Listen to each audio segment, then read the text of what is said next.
Good evening, everyone. My name is Simone Lindsay. I'm the Public Relations Chair of Go On Girl. Welcome to Conversations with Go On Girl Book Club, our discussion series with authors about their literary works. Go On Girl is a national book club that celebrates, perpetuates, curates, and preserves the gift of reading, of human expression using words, the art of Black literature. Across 3 decades, our mission has been to celebrate the legacy of Black literature, foster a sisterhood rooted in our love of literature, and encourage the development of literary talent. We have 48 chapters in 18 states and 38 cities with 350 members. Please check out our website to learn more about us at www.goongirl.org. This evening, we are pleased to be in conversation with Leonard Pitts Jr., and we'll be discussing his latest work, 54 Miles. Leonard? Here I am. Great. It's great to have you here. Very happy that you could join us. I'm very excited about this evening. My pleasure. Thank you. First, I'd like to just give an introduction. Leonard is a writer, journalist, and retired columnist who wrote a nationally syndicated column for the Miami Herald. In 2004, he was awarded the Pulitzer Prize in commentary for his work writing about race, culture, and politics. In addition, his work has been honored by numerous organizations, including the Society of Professional Journalists, the National Association of Black Journalists, and the National Society of Newspaper Columnists, among many others. He has authored several novels, including Before I Forget, Freeman, Grant Park, The Last Thing You Surrender, and his latest book, which we will discuss today, 54 Miles. Leonard was born and raised in Southern California, educated at the University of Southern California, and currently resides in Maryland. I'd like to let everyone know that we will be accepting questions for Leonard to answer near the end of the program. So if you have a question, please use the Q&A button at the bottom of your Zoom screen. Please don't put it in the chat. And also, please don't send any messages to the host and panel. Just use the everyone option. So welcome again, Leonard, to Conversations with GOG. Thank you. I'm glad to be here. So I just wanted to start off by saying I loved this book. I read it and I could not put it down. It was full of suspense. It was a real page turner, and I was very pleased and excited to read this latest novel. I know that 54 Miles is a historic novel that takes place during the Civil Rights Movement, in particular the Voting Rights Campaign in Alabama. So, Leonard, can you give us a brief summary of the book for our audience who may not have read it yet?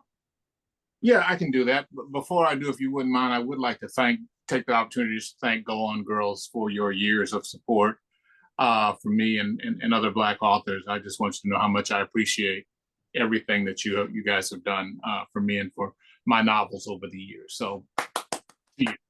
And you're welcome. Thank you. Now, about 54 Miles. 54 Miles is the continuation of the story that began in The Last Thing You Surrender. It takes most of the major characters from that novel and flashes them forward 20 years. In particular, we're dealing with George, who's now a white minister, and his wife, Thelma, who's a lawyer, and their son, Adam, who live in New York City. There are two major plot streams. One is that Adam, who has always felt a little estranged from his mom and never been quite sure what it is, but there's a distance there. Adam sneaks down to Alabama to engage in the voting rights campaign, gets brutalized on the bridge, and then disappears. And this draws his mother back down to Alabama, draws his mother and his father down to Alabama, where she has to face the ghosts of her past. You've heard of the ghosts of Mississippi. I guess she's facing the ghosts of Alabama because one of the reasons that she fled the state was because of, the great trauma that was enacted upon her again in the previous novel, The Last Thing You Surrender. So she has hated Alabama for 20 years, has feared Alabama for 20 years, and refused to set foot in Alabama for 20 years.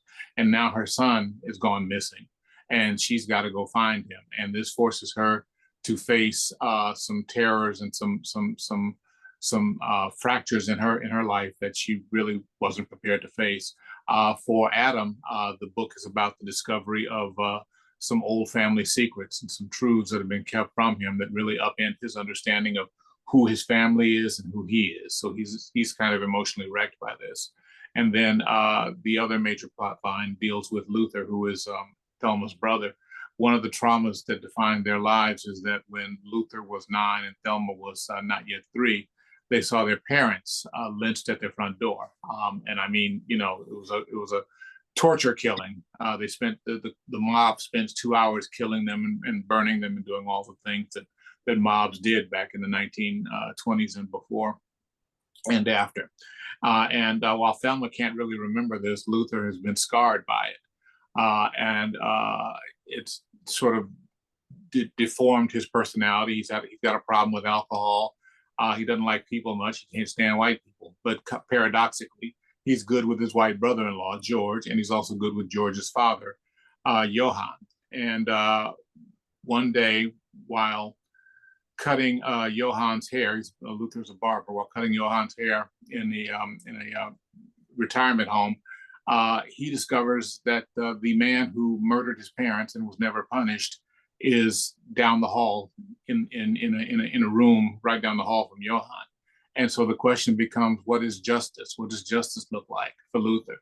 Because again, this is the trauma that has seared his life. This man never saw punishment. He killed Luther's parents 43 years ago in the timeline of the book, and not a thing ever happened to him. And suddenly there he is in this room, this doddering old man who's helpless. What does justice look like? What should Luther do?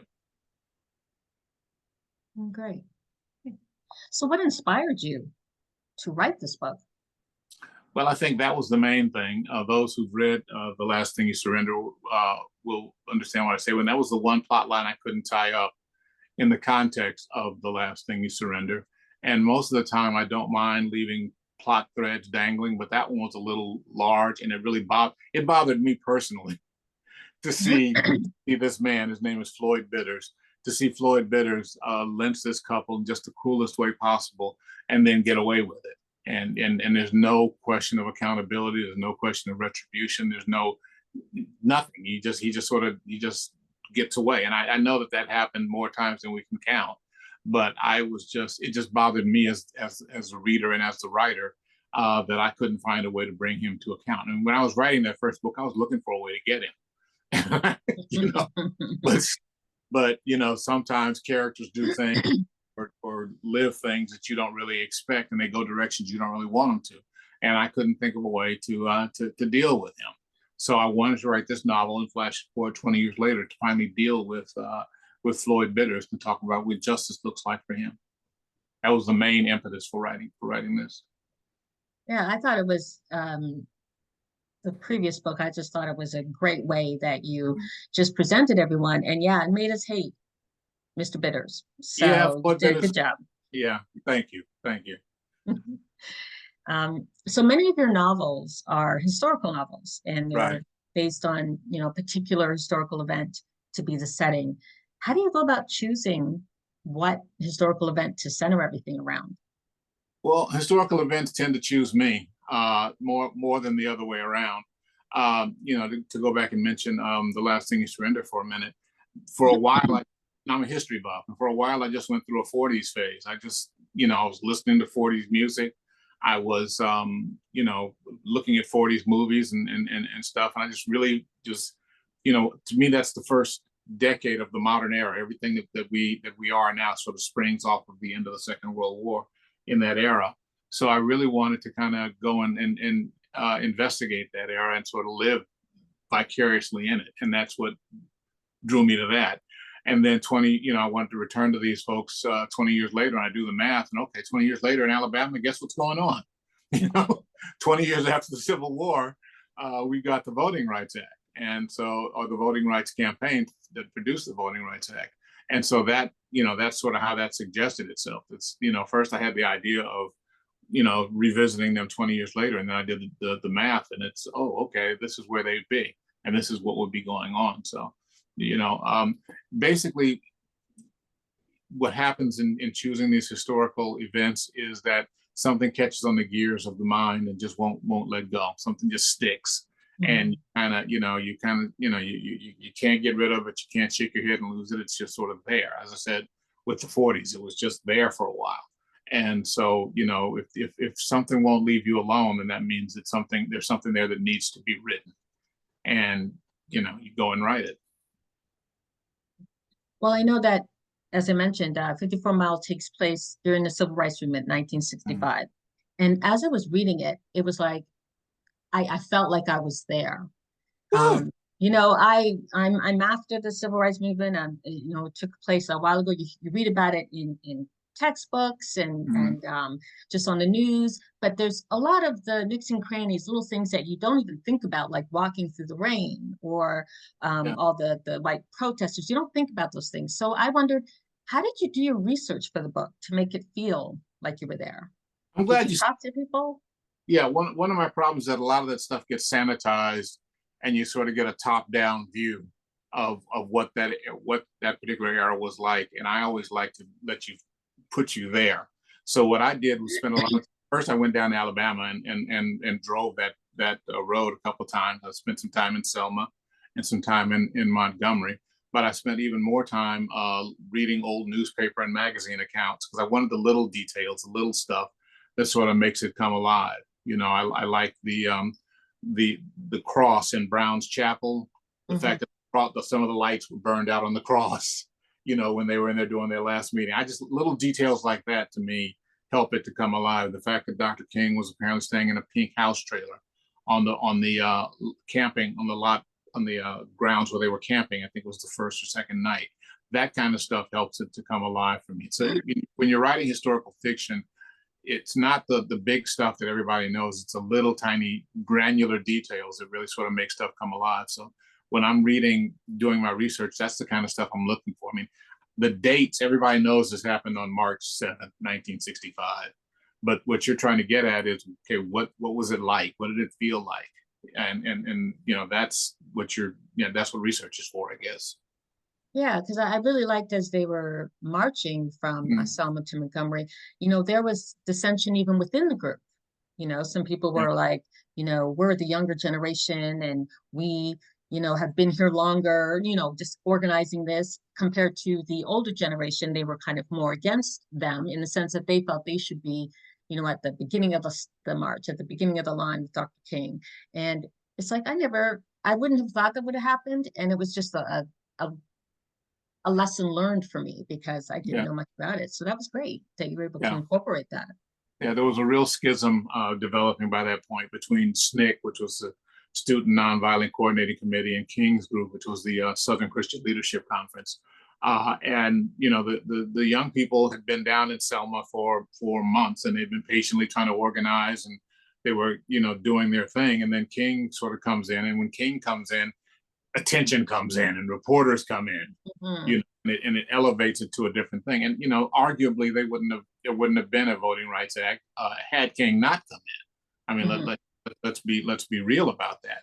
But you also have to understand the feelings of these young folk who feel like without a whole lot of justification, I think, but felt like he's just this publicity hog, who's coming in stomping on our work, versus taking attention from what we've been trying to do.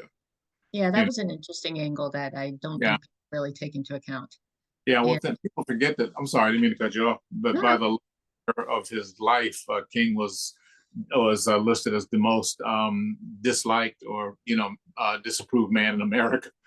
Even among Black folks, there's a reason for that. These are the things that we tend to forget. People didn't love Martin Luther King in the last year of his life. Yeah.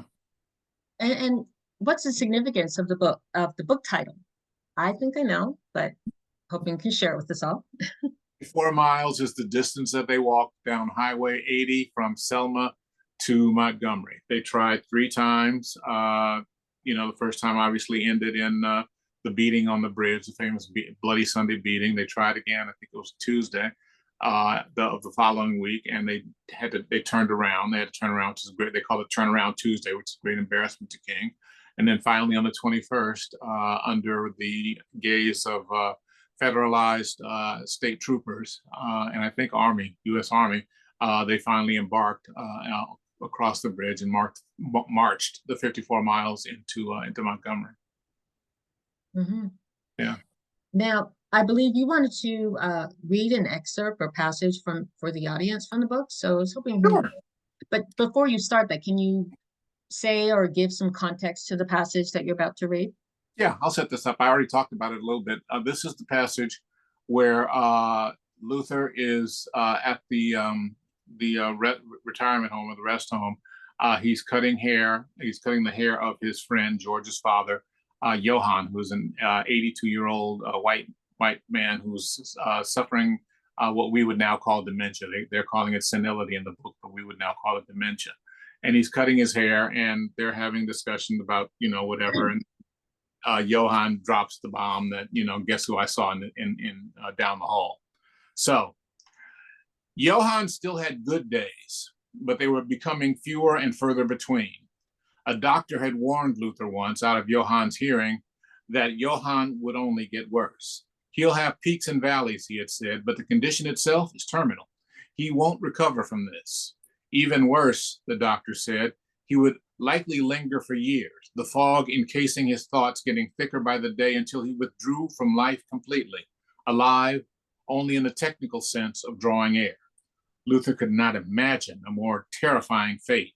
Johann would slowly be entombed within his own body. "You know what you are doing with my hair?" asked Johann. "You know I do," said Luther. He had been the old man's barber for almost 20 years now. "Don't leave it too long. I don't want to look like one of those rock and roll singers. Have you heard any of them with all the yeah, yeah, yeah? I feel sorry for the young people today who will never know what real music sounded like." "Erskine Hawkins," said Luther, naming the Alabama trumpeter who'd had big hits in the late 30s and all through the war. The old man cut him a look. "I was speaking of the classics," he said. "Wolfgang Amadeus Mozart, Johannes Brahms, and of course, Ludwig van de Beethoven. You get back to me when your Erskine Hawkins composes something as transcendent as Ode to Joy." Luther grinned. "I don't know about transcendent," he said, "but that one song of his, Tipping In, used to get everybody out on the dance floor." "You are a Philistine, and you a snob," said Luther. "Don't leave it too long in the back. I don't want to look like one of those Beatles. Have you heard them?" "I heard them," said Luther. "Nothing but a bunch of yeah, yeah, yeah." "Benjamin, are you sure you know what you are doing?" Luther paused in his clipping. Benjamin Johnston was the Negro man who'd, with his wife Alice, been Johann's live-in cook and butler for many years. Benjamin had died in 1958, Alice in 1960. It wasn't the first time Johann had made the mistake. He'd done it twice before, but each of those times when Luther corrected him, telling him that his longtime butler was dead, Johann, a stoic man whose emotions were ordinarily more impregnable than Scrooge's wallet, had broken down, sobbing and wailing as if it had just happened. And for him, Luther supposed it had. Now he considered briefly whether it was worth putting Johann through that ordeal again and decided that it was not. "Yes, sir," he said, "I know." "Don't leave it too long in the back," said Johann. "Lucille will think she's married one of those Beatles." "No, sir," said Luther, "we wouldn't want that." He kept clipping. After a moment, Johann said, "I saw him, you know." "Who's that you saw?" "Bitters. I saw Floyd Bitters." Again, the scissors in Luther's hand paused in their cutting. Floyd Bitters was the leader of the mob that killed Luther's parents. He and Johann had had some sort of confrontation while Luther was away in Europe, but Johann would never say exactly what happened between them. Luther knew that it had left him shaken and afraid. Now Luther prayed to a God in whom he did not believe. "Lord, don't ever let me get senile." And his hands went back to cutting. Another moment passed. Johann said, "You're not Benjamin." It was almost an accusation. "No, I'm not." "Benjamin is dead." "Yeah, he is." "My mind," said Johann. "I hate what is happening to my mind." His voice broke, and he wept quietly. Luther pretended not to hear. After a moment, Johann said, "Don't leave it too long." "No, sir," said Luther. "We don't want you to look like one of them Beatles." Have you seen them? A lot of yeah, yeah, yeah, said Luther. I pity the children today. They won't know what real music is. Beethoven, said Luther. Ode to Joy. You know Ode to Joy? Oh, yeah, said Luther. Sing it all the time down at the barber shop. You have a barber shop, said Johann. A statement. I do, said Luther. It's on Davis Avenue. Sure is, said Luther, right there on the avenue. The old man smiled, pleased with himself for remembering. He said, I saw Bitters. Really? How he doing? Luther was whisking the hair from Johann's neck. He is a terrible man. He beat me up, you know. Luther stopped. This was new. Really? What happened? Sudden tears were leaking down the old man's face. I went to the town where Luther's parents were killed. This man Bitters, he heard my accent. It comes out sometimes when I get agitated. He called me bohunk. He said, you are no white man. You only look like one. And he slapped me into the dirt and stomped on me, broke my ribs. I was in so much pain and I could do nothing. I was too weak. Ever since then, I've been afraid of him. You ain't got to be afraid, said Luther, his voice soft. He had been 9 years old when his parents were murdered. He knew what it was to fear Floyd Bitters. That was more than 20 years ago when all of that happened. Johann's face brightened. Really? What year is this? Luther whipped the cape off him and flakes of hair falling to the linoleum. It's 1965, he said, brand new day. He went to a closet, retrieved a broom and dustpan he kept there, and began sweeping up. Johann pointed at the television. The news was once again running the video of state troopers charging into a line of Negro protesters, bodies tumbling to the pavement, clubs flashing down, white clouds of gas drifting across the highway like ghosts. A terrible thing, he said. I don't understand how they can treat people like that. People who just want their freedom. I don't understand it neither, said Luther. President Kennedy should do something about this. You're right, said Luther, emptying the dustpan into a trash bin. President Kennedy need to get off his ass. He replaced the dustbin in the closet, repacked his barber's tools, then took a seat on the bed. As difficult as it was being here, Luther always made himself stay at least an hour. It felt like a duty, some hard but honorable thing he was obligated to do, especially considering that no one else would be coming to see the old man until Luther returned midway through the week. George at least tried. He had been down to see his father 4 times since Johann had been placed here, but Luther knew it was difficult on a preacher's salary. Plus, there was the matter of getting the time off. The logical thing, as George had confided wearily on his last trip, would have been to simply return to Mobile. He could tell his sister to take the family house off the market and he, Thelma, and Adam could move in. But of course, the neighbors would complain at having Thelma and Adam there, and the state might intervene since it wouldn't recognize them as married, and the law prevented people of different races from spending a night under the same roof. Even if those problems could have been resolved, though, there was also the fact that Thelma would never agree. She had not stepped foot in Alabama even once in the 20 years since she left it. Thelma hated her home state with an incandescent passion, saw the whole thing off and set it adrift in the Gulf of Mexico, and she wouldn't give a damn. Still, thought Luther, this was her husband's father, and that ought to count for something. He hoped George would get a chance to come down again soon. The old man's memory was going fast. How long before there would be nothing left? How long before his oldest son would walk through the door and his father would look up and not know who he was? Luther did not envy George that moment. They sat together for a few minutes. Johann mentioned the Beatles twice more, but what riveted his attention was the footage from the bridge, which kept repeating. Apparently, this carnage had happened today. Terrible thing, said Johann, shaking his head. Terrible. Yeah, you got that right, said Luther. He glanced at his watch. Well, he said, time for me to go. So soon? The old man looked crestfallen. He always did. I'll be back before you know it, said Luther. Johann's voice turned sharp. What is this place? Why am I here? This is where you live now. I live here? Why? Luther was at the door. Because you need help, said Luther, and they the ones can give it to you. And then I'll go home? This your home now, said Luther. This is my home? I'm afraid so, said Luther. He pulled open the door. But I'll see you soon, he said. He stepped into the hallway without waiting for a reply. He felt almost as if he was making an escape. In a sense, he supposed that he was. Luther stood in the hallway for a long moment, thinking. The day room was to his right. From the television, he could faintly hear Ralph Cramden threatening to send his wife to the moon. He rubbed his chin. Then he turned left. The first door he opened, he found two old men playing checkers. They looked up in confusion. Sorry, he said, closing the door, wrong room. In the next room, a man was lying in bed, his hand moving vigorously beneath the covers.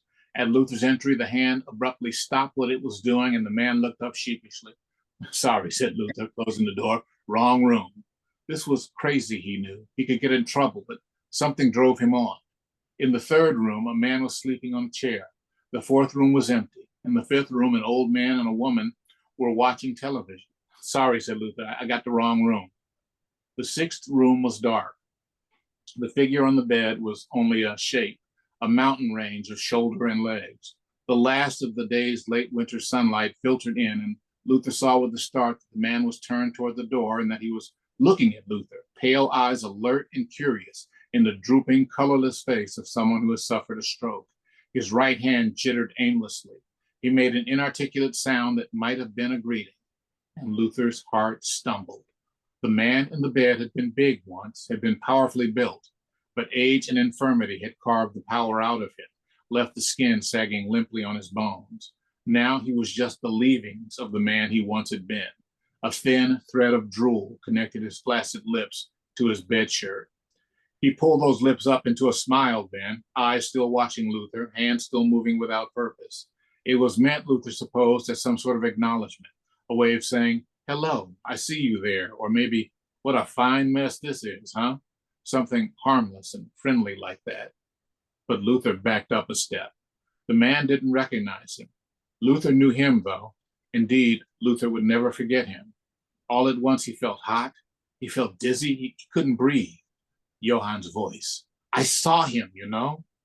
At first, Luther had dismissed it as just more evidence of the old man's crumbling memory, his fading hold on reality. But this was no hallucination or fantasy. Luther was in a room with Floyd Bitters. He was in a room with the man who murdered his parents. There you go. Yeah, that was a very powerful, part of the book that I read. I love the relationship between Luther and Johann. Yeah. It's kind of interesting because I know Luther just had a deep animosity towards all people, I would say, of the white community, and he's developed such a nice one with Johann. But why did you choose that particular passage? What does it mean to you? Well, again, to me, that sort of lays bare the crux of at least one of the major plot points of the book, which is what does Luther do now? What does justice demand? That he's come face to face with the man who killed his parents. To me, that's Luther's whole conflict in the book laid bare. It's the great failing of the great tragedy that has defined his life, which is the fact that this man murdered his parents and he was forced to watch and watch helplessly, and that he was traumatized by it, and that he's basically feared this man for the ensuing 43 years, even though Luther's 51 years old now. He still had a great fear of this man, and suddenly there he is. He's right there in front of your face, and you can't run. He's not a memory anymore. He's present. This is present day. What do you do? I just like that passage for that. It just laid everything on the line for all the stakes are laid on the line for Luther right there. Mm-hmm. Mm-hmm. So, not to give away any spoilers to the audience, but in the book, the scene where Thelma confronts the brother of the man who raped her, right, and was absolutely heart-wrenching. As a writer, how difficult is it to write about things that are so painful? Most of the time, it's not that difficult. I mean, while you're doing it, it is. I liken writing to acting in the sense that you've got to be there and believe, that you're whatever that person is that you're writing about. You got to make yourself them. You got to put yourself into their mindset. So I guess in that moment, perhaps it's difficult, but at the same time, you're also thinking about pacing. You're thinking about dialogue. You're thinking about, narrative. You're thinking about plot structure. You're thinking about all the rest of that stuff. So it's not difficult in the sense that it makes you. I've written very few things that afterward I was just sort of emotionally wrung out and incapacitated. Most of the time you write it and you strive to get to that point, and then you're able to leave it there.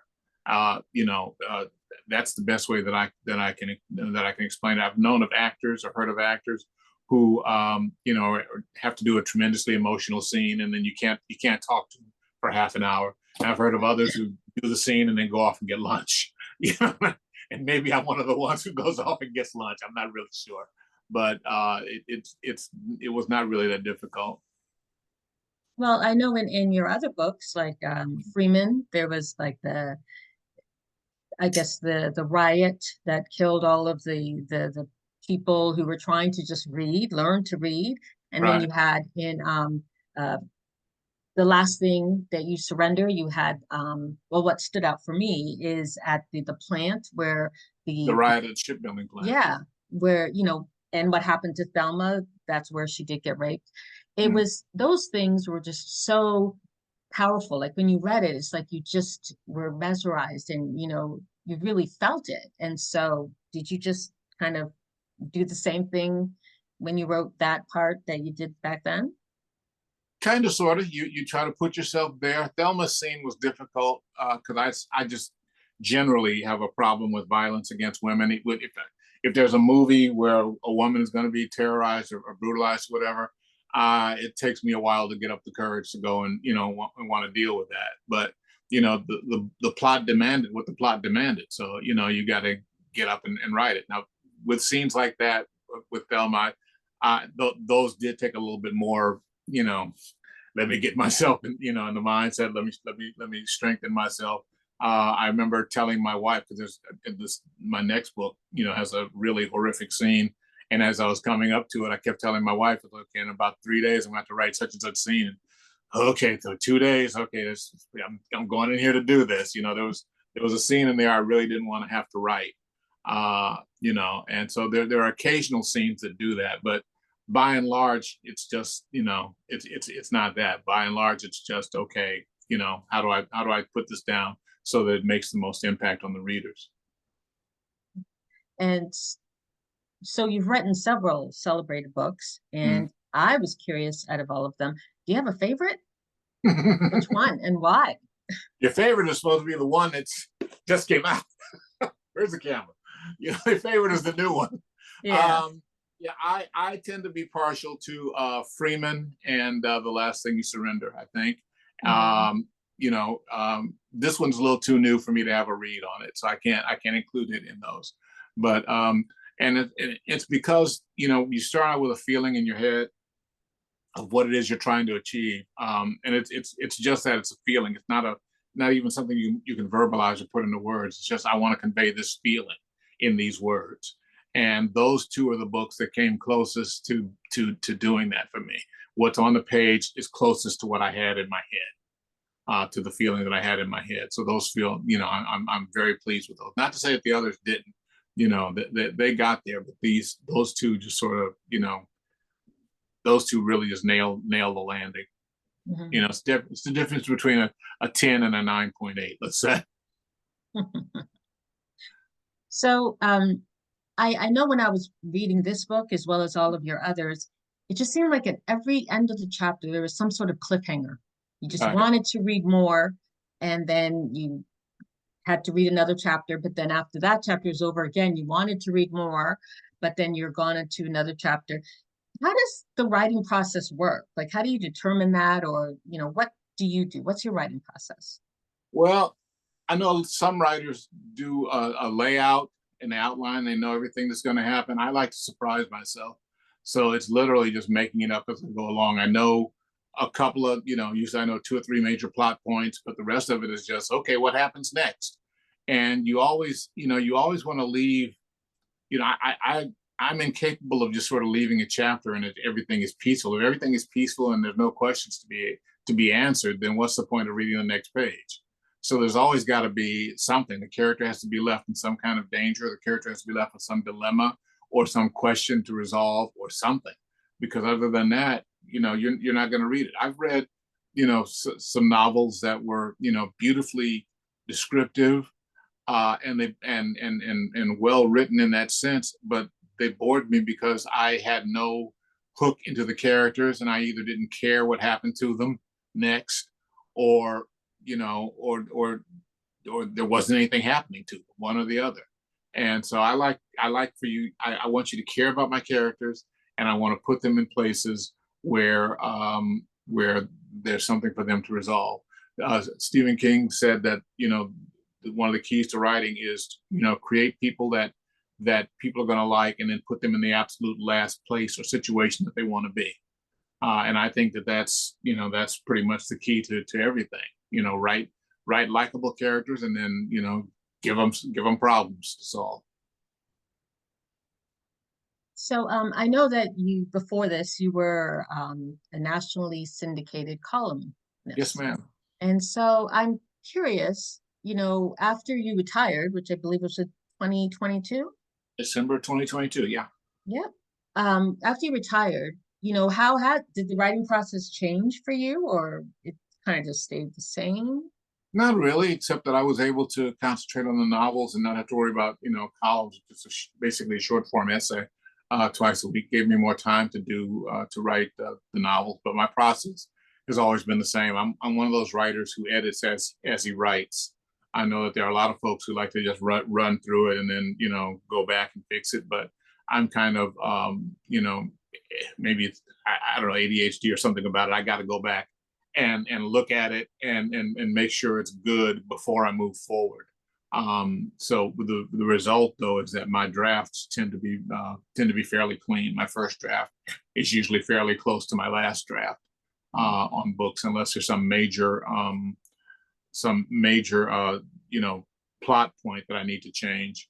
Other than that, it's I'm usually just arguing or debating over word choice or semicolon choice or things of that nature. Relatively small stuff. Cliches. I'm always on cliche patrol, trying to remove cliches from the writing, stuff like that. Okay. And we're going to pivot a little more away from 54 novels, just to ask you some general questions, because we were really honored that you joined us for our author awards weekend in Baltimore in 2014, one of the panelists. And I remember that you expressed some concern about, electronic books, because the royalties as an author that an author gets from ebooks are lower than from printed books. So has that changed over time, better or worse? And how does that compare to audiobooks? I think it's about the same. And yeah, the royalties are lower on both. But frankly, the state of literacy being what it is, and people, rushing to ban literature, right, left, and sideways. My feeling as an author is just read it in whatever form makes you happy. Whether it's a traditional book, whether it's an ebook, whether it's an audiobook, I just want you to read it. At this point, because I think that literacy and literature are such precious things, and that we are, we take them for granted, and in some senses we're in threat of losing them. I mean, the number of books that have been challenged, according to the American Library Association, seems to be setting a new record every year. So it's a little bit crazy out there. So read it however you got to read it. Okay. And as a writer and journalist and former columnist and a member of the National Association of Black Journalists, what were your thoughts on Wednesday after Trump appeared at the NABJ's conference on Wednesday? And specifically, how do you feel about the association even inviting him for an interview? Well, first I was glad I wasn't there. Then I kind of wished afterward that I had attended, just to take the temperature of folks in the hallways. I'm kind of torn between two opinions. One, I think that as journalists, you have an obligation to interview and to provide a platform to somebody who's running for president. I mean, that's just basic. You have a chance to interview a presidential candidate, then that's what you do. The other stick of that, though, is if we were the National Association of Jewish Journalists, would we, in 1935, let's say, would we have invited Hitler, to our conclave? And I'm kind of torn between those two poles. And I think that the fortunate thing for those of us who prize democracy is that he showed himself once again to be who and what he is. He provided superfluous evidence of his, racism, incompetence, and just general nastiness. So that I think was a net good. But in terms of the organization, I can see both sides of the argument, And I'm frankly kind of glad at this point that I'm not a columnist. So I have to pick a side. I can just sort of say, well, here's this argument, here's this argument, and they're both darn good, and that's it, you know. Mhm. Okay, well, I'm glad you're able to feel that way about it, because I'm sure a lot of people were feeling kind of totally opposite. Yeah, Um, like I said, I see both sides. So it sounds like you were wishing he hadn't been there. yeah, yeah. Yeah, I see both arguments because I think that just the journalistic side of me says you got to interview the objectionable, but at some point sometime there has to come a point where somebody is so objectionable that you don't allow them a platform, and maybe that's where he is. Maybe he's that. If I had to write a column, I'd sit down and deal with my feelings and come to a hard and fast conclusion. But since that's one of the pleasures of not having to write a column, I can just say, yeah, this and that, and I don't really have to, come down on either side. Okay, okay. So I just wanted to pause a little bit just to let the audience know that close to the end of this conversation, we're going to be taking questions from the audience. And so audience members, if there's a question that you'd like Mr. or Leonard to answer, if you can please submit that question through the Q&A function that's at the bottom of the screen. Don't put it in chat, put it in the Q&A function, and we'll be able to get it that way. So you guys can start, sending in your questions so that in about 5 minutes when we get started on it, we'll have some things to talk about. So in the meantime, Leonard, I don't know if you know what today is. It's the centennial birthday of legendary writer and civil rights activist James Baldwin. Baldwin. Yes. Yeah. And in honor of this, the Go and Grow Book Club is holding James Baldwin Readathon on August 16th at 8:30 p.m., where we're going to select GOG members who are going to read their favorite passages from some of his works and discuss, him and his significance to the writing genre. So I was wondering, has he had an effect on you? What are your thoughts on this day and him? It's funny you should say that because I read James Baldwin when I was a lot younger, and the language is so dense. A lot of it just kind of flew over my head. I was probably a teenager, and so I started rereading him again about 5 years ago. And yeah, the impact he had on me was that he intimidated the hell out of me. It's like, oh, certain that's my barometer on other writers. Okay, this person is so good, I need to just give it up. I need to just find something else to do. And it's not just the quality of the writing, and the density of the writing, but it's the quality of the thought. It's the quality of mind with Baldwin that always blows me away. It's not a book, but there's a statement that he made on a talk show once that really just sort of blew my mind because it caused me to see something that I thought I understood in a completely different way. He was talking about Bobby Kennedy's prediction, I think it was in 1968, that in 40 years I could see a Black president. And people were, this came up in the context of people saying, wow, and exactly 40 years later, here comes Barack Obama. Yay, how prescient is Bobby Kennedy. But they unearthed a quote from James Baldwin, which again is sort of, turn this around, because people are tending to look at that as how open-minded and prescient even is Bobby Kennedy. And he says something. He says, "Isn't it interesting that a second-generation Irish immigrant, can presume to set the timetable for when a Black man is going to be allowed to be president of the United States?" And I heard that, and it's like, because it really is that. The Irish came here and were hated and went through all that they went through, and then by 1968. An Irish immigrant's grandson is able to say, "Yeah, I think in 40 years we'll be able to produce a Black president." Wait a minute, that's not an act of prescience or an act of great liberality. That's when you look at it in that light, there's a hell of a lot of nerve, and that's what I like about Baldwin, that ability to sort of make you see the thing in a completely different way. I don't know if you saw the movie "I Am Not Your Negro," which is based on his writings and his letters, I think, about Martin Luther King and Malcolm and Medgar. but it's just mesmerizing. It's an extraordinarily powerful movie. So I have some questions coming in. So I'll take the time to read them. So the first one is a comment and then a question. Thank you, Mr. Pitts. You are a phenomenal writer. You have the ability to truly submerge the reader into your stories. Your character development and place and time is a wow to me. This is the last book left for me to read in your catalog. When is the next one coming? The next one is actually I finished writing and haven't sold it yet, but I expect to do that soon. And I'm hoping they'll get it out next year. But that that decision is above my pay grade. I would like it to be out late next year. Okay. Are you gonna give us a little hint what it's about? It's a ghost story. It's about a haunted former enslaved person's cabin that has been turned into a luxury hotel room. Yeah, I love that look on your face. Yeah, and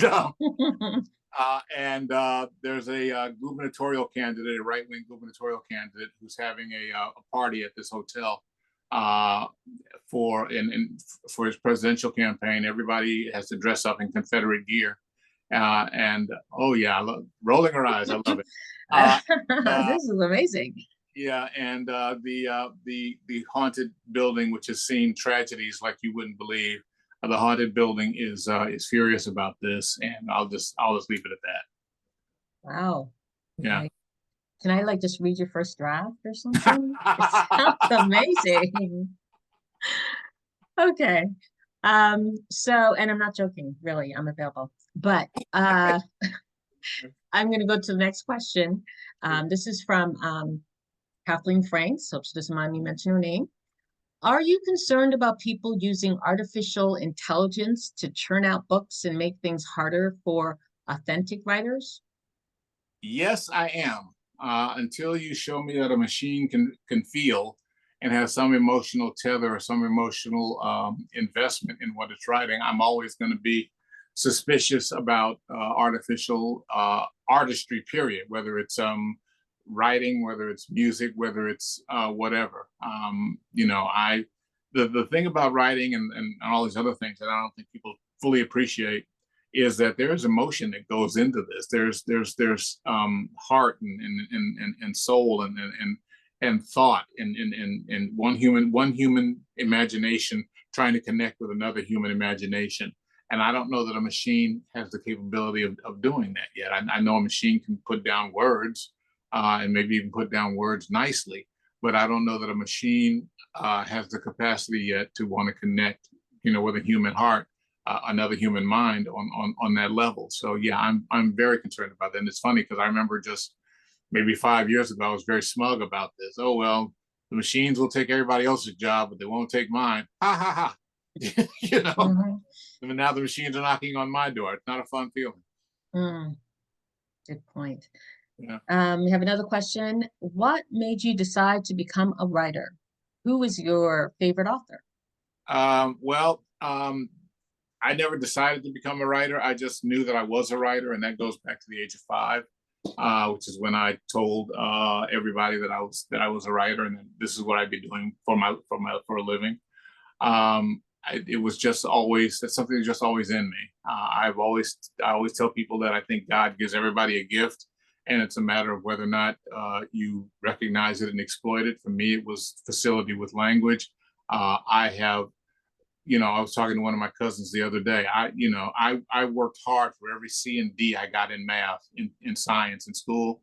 I never worked for an A in any English related course. It just, I could fall out of bed and pass at 3 a.m. and pass the spelling test or the grammar test, or write the report on the book or whatever. That was just easy. That was just in me. So I never made a choice to be a writer. Writing chose me, if anything. As for favorite writers, the most influential writer was probably Stan Lee of Marvel Comics, because that's the first person I remember consciously emulating. And probably my literary North Star, for since then has been probably Stephen King. I think that he gets more mileage out of, he gets more mileage out of a paragraph than I think most writers can get out of 2 or 3 pages. He has a very, for a guy who writes such thick books, he has a lot of economy in his use of language. I think I think he's really good. And so what type of books are you currently reading, or are you? I am. It's funny you should mention that. I am listening to the new Daniel Silva espionage thriller, A Death in Cornwall. I usually have one book I'm listening to and one book I'm reading. And I'm reading, of all things, it's right here on my table here, Butts, A Backstory. It's by Heather Radke. And it's basically a cultural and anthropological history of the backside, which I know what it sounds like, but it's really a fascinating book. And she brings up, I don't know if you're familiar with the story of Sarah Bartman. No, Sarah Bartman, the Black woman from South Africa who was exhibited all over Europe, all over Oh yes, yes. oh yeah, the United Kingdom for her prodigious, backside. And it talks about the cultural impact of that and the misuse and misuse of her. I mean, I took a chance on it when I saw the description, but it's really a fascinating book. Okay. Here's another question. Some readers say they are tired of reading about civil rights era struggles, and the publishing industry pigeonholes Black writers by expecting them to, write novels that contain some sort of trauma or suffering and violence. Do you think that's true? And how do you feel about that? I don't know that it's true. Tananarive Due is writing horror. Other people are writing speculative fiction. I don't know that there is that truth. I think there's this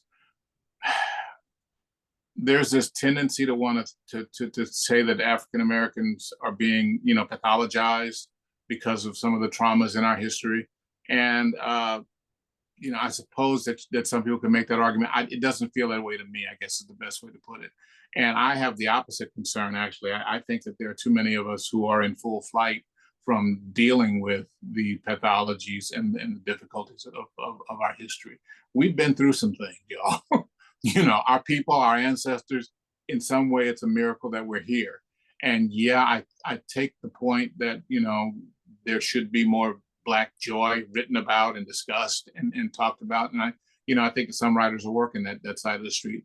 I've chosen to write about history because history, the past in a lot of ways feels more present to me than the present does. I like the past. And when you look at the past and you look at African American people, by and large, you're often looking at bad things. You're looking at difficult things. So, that's where I've chosen to kind of make my stand. And besides that, the other thing you have to remember is that a key component in drama is conflict. If you're writing a story where everything's happy and everybody's happy and there's nothing at stake, then you're writing a story that's not going to have, as you mentioned about the chapters in this book, you're not going to reach the end of a chapter and go, I want to find out what happens next. There has to be something at stake. So I hear that argument, but I tend not to put a lot of weight behind it. Now, is writing historical novels kind of more difficult than other novels? I know when I read before I Forget, which is in 2013, that's when you became the author of the year for Gone Girls. We love that book. So that wasn't really an historical novel. So, and then you made the pivot to the Freeman and all the other books. Did you find the writing like it was harder, easier because you love history, or how did you feel about that? I find writing about the past easier than writing about the present. If I find myself writing about an iPad or a flat screen television or something like that, for some reason it feels inauthentic, and I don't know why that is. Maybe that says something about me. But if I'm writing about a horse and buggy, or if I'm writing about an oil lamp, and have to figure out, okay, what kind of oil did they use in that lamp? That writing about those artifacts and writing about people in those times and those mores, it feels more immediate to me. And I don't know why that is, but I do know that you write fiction to go someplace, and you read fiction to go someplace. And for me, I like to go someplace other than, than where I am. I like to go someplace, take me someplace that I'm otherwise not going to get to go to. That to me is the great function of fiction. So, even with the next book, the one that we were talking about, part of it takes place in the years of enslavement, and part of it takes place, right, in the present day. And the part that takes place in the present day, I kept finding myself, having to really tether myself to it and to write of it. Not, there's a tendency for me to be snarky about it. There's a tendency for my writing to take on this sort of edge about it that isn't there when I'm writing about the past. I'm writing about the past, there's more of a reverence. When I'm writing about the present, I catch an attitude. I've noticed that, and I have to kind of police that in my own writing. Yeah, because I was going to ask, when you're writing about the history and all of the things that happen, doesn't it get you angry, and therefore you have to kind of turn that off when you're writing, so you don't seem more biased or something. Anger is good. Anger is great. Mm. Anger makes you more focused as a writer. So I've really got no problem with anger. But that said, there's not a whole lot that I read or write about that truly makes me angry, because again, I've read all of this stuff.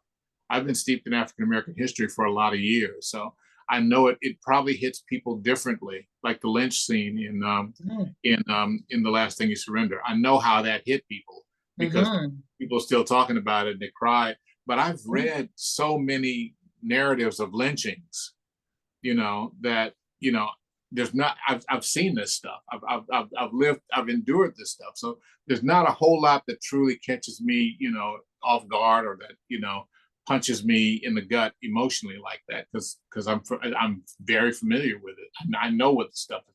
I know what folks have done, and I write the novels so that other people can know the same stuff that I know. So has there been any interest? This is one of the questions. Has there been interest in making any of your books a movie or a TV series? And if so, what is the process like for you to work an original book? Well, we've kind of dealt with the process, but has there been any interest in making a TV movie series? Oprah, if you're watching, I'm still waiting on the call. Oprah, Stephen, any people, but no. No. Tyler, hey Tyler, man, what's up? No, not so far. There have been feelers here and there.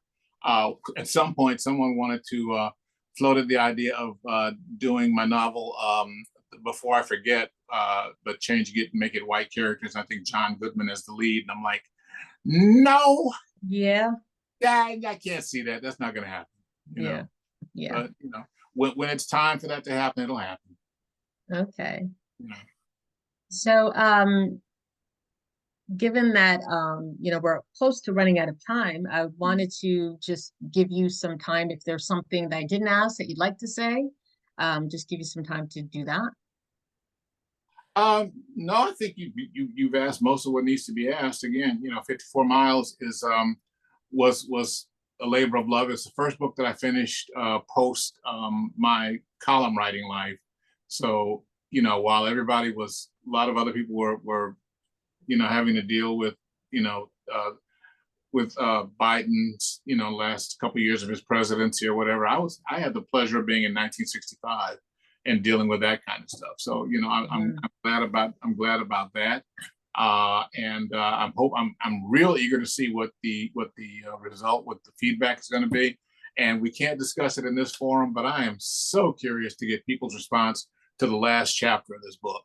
We haven't talked about that. The last chapter of this book is a little bit of a shocker.